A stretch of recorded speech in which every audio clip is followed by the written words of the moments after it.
Welcome back to None of Your Beeswax Apiary.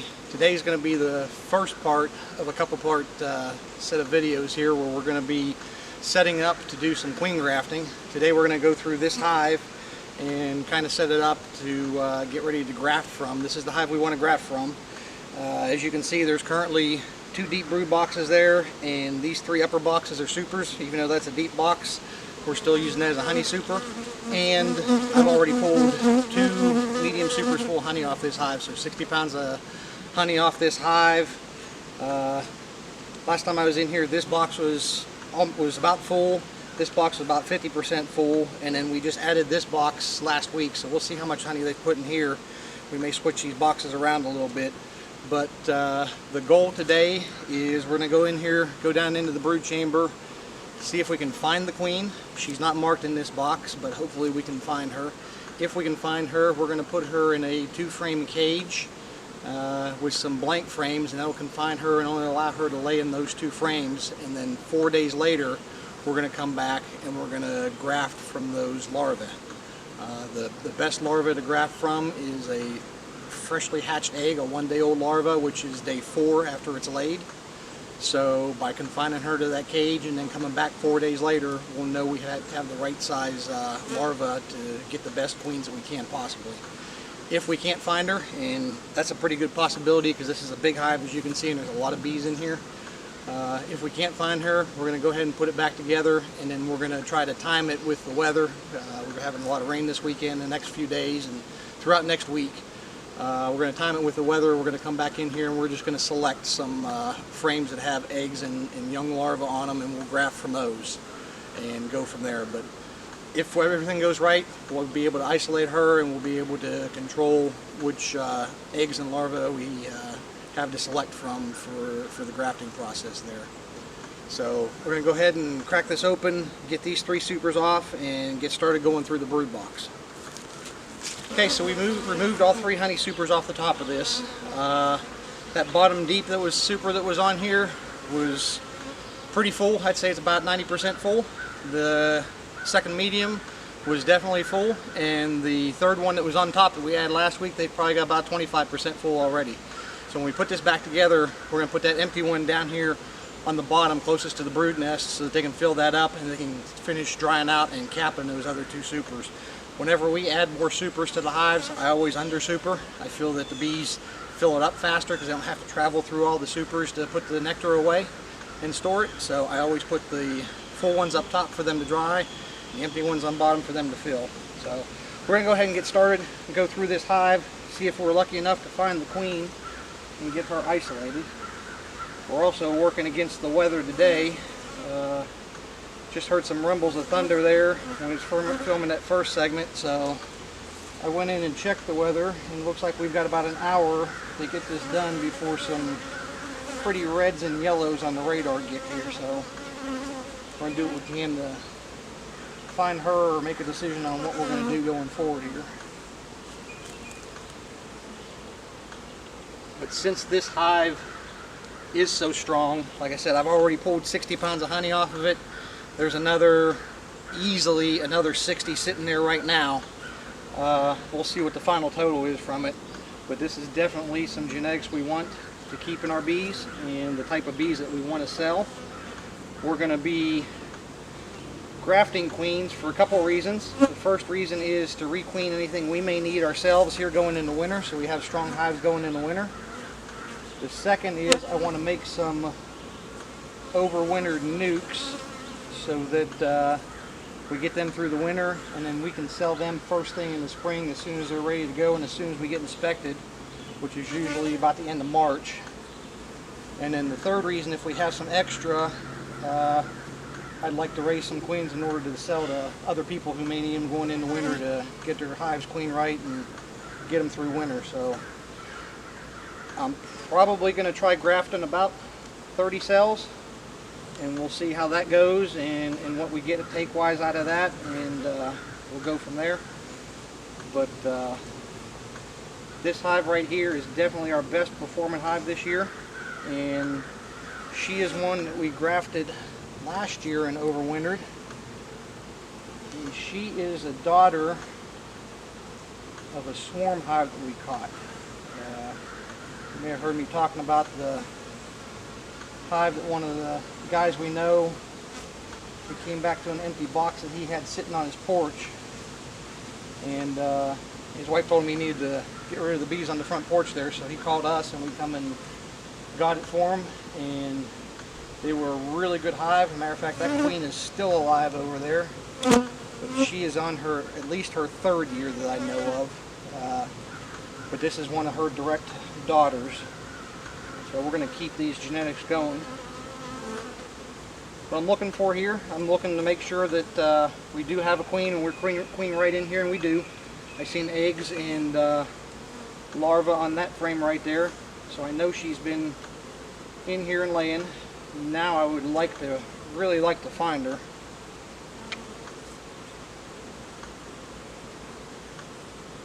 That's going to be a tough job though, unless we just happen to get lucky and see her, because there is a lot of bees in this hive.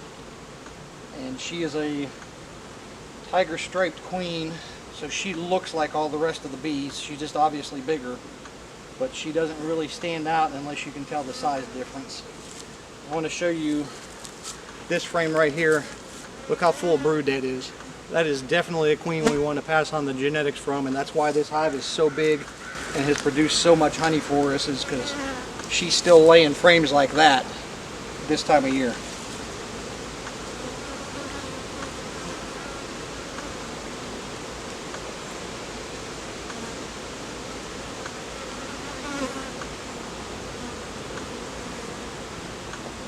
Got my gloves on today because you remember in our last video I was in a hive that was going through a queen supersedure and they weren't too happy.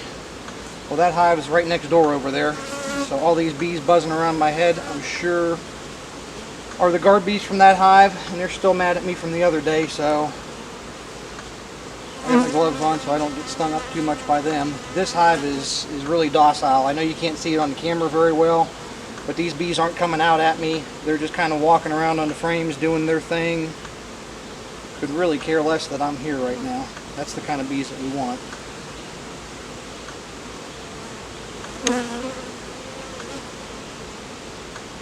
So I'm going to keep on going through this hive, and I'll come back in a little bit and let you know what we find.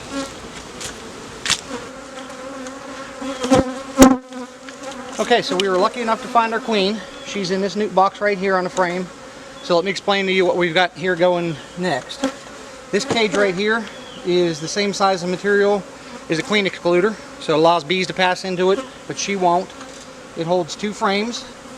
Ideally it would be 2 deep frames. We don't have any 2 deep frames of drawing comb, so what I did is I took 2 frames that we extracted honey from that have the black bottoms, because it's going to be easier to see the eggs and larvae in the black bottoms, the black foundation. I'm going to put these 2 medium frames in here, and then we'll go ahead and put her in the cage here, and then put this cap on, and then that goes back in the hive in place of 2 frames. That way she's confined to this cage right here.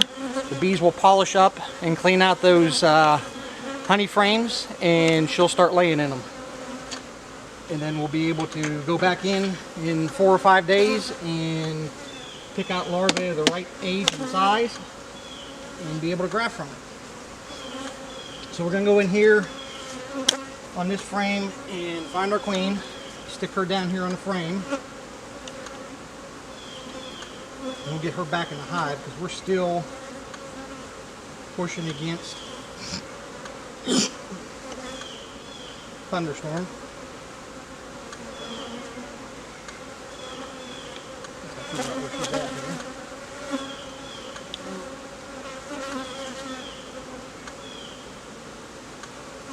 Found her once. That doesn't make her easy to find a second time. There she is. She likes to walk around the corners, so she's right there in the corner. We're going to wait until she comes out a little bit more for us, where we can get her. She's going to walk around the edge of the frame there. On to this side. Like being difficult. I don't want to grab against the edge of the frame because I don't want to pinch her against the frame and squish her. I'll wait till she gets here in the middle. Pick her up like that by the wing. And we'll put her on the frame.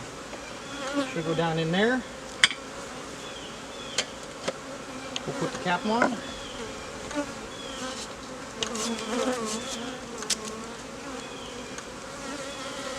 Seal these edges up so she can't get out. These edges normally sit against the frame rails of the box, so it shouldn't be an issue. Just for added measure, I want to make sure I seal them up.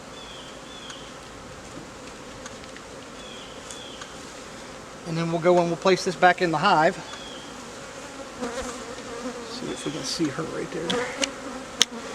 Nope, she's hiding between the two frames. So I see her walking around in there, so we'll go ahead and we'll put this back in the hive. And the bees will come back in there and take care of her, polish it up, and hopefully she'll start laying soon. Okay, so we've got our cage here with our two frames and our queen in it. We're going to go ahead and place this right here in the center of this upper brood chamber. Like I said, it fits right in there, just like a frame.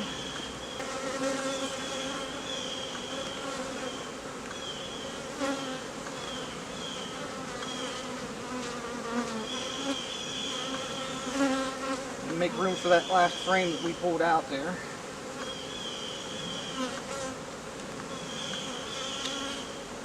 Use that frame in there.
Because of the size of that case, along with the two frames in it, it really doesn't hold 10 frames. We're going to go to 9, kind of space these out a little bit.